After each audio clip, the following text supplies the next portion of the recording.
Here we have the Hoover U589 convertible. The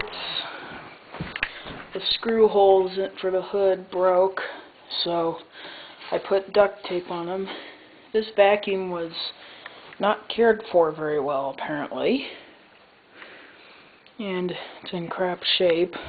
So if TTUE 2006 could tell me if there's anything wrong with this vacuum, I'd appreciate it.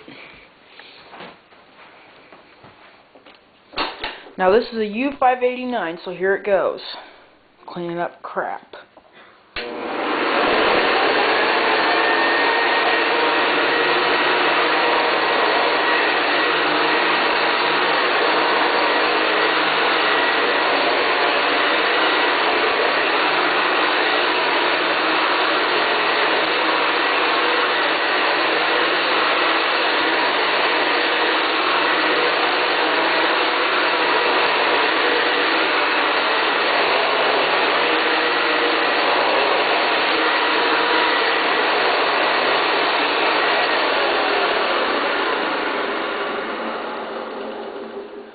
That rattling sound is probably the hood.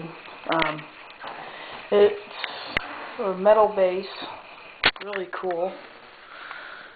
And these bins that you saw in this toolbox, if I even got a shot of that, I use a whole bunch of stuff to work on vacuums, so yeah.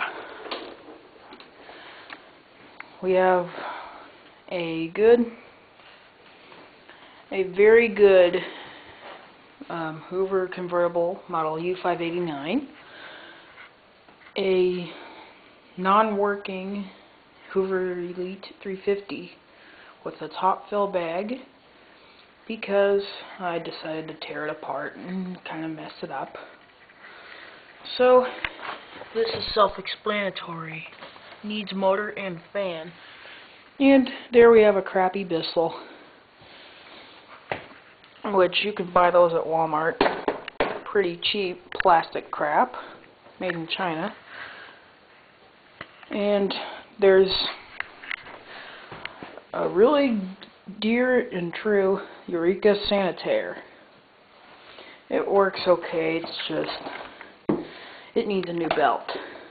So, this one needs a brush roll, that one needs a brush roll, that one needs a motor and fan, and that one needs a belt. So, there you go. There's a vacuum test and my vacuums for you. I have more miscellaneous ones downstairs if you want to see videos of them. Bye.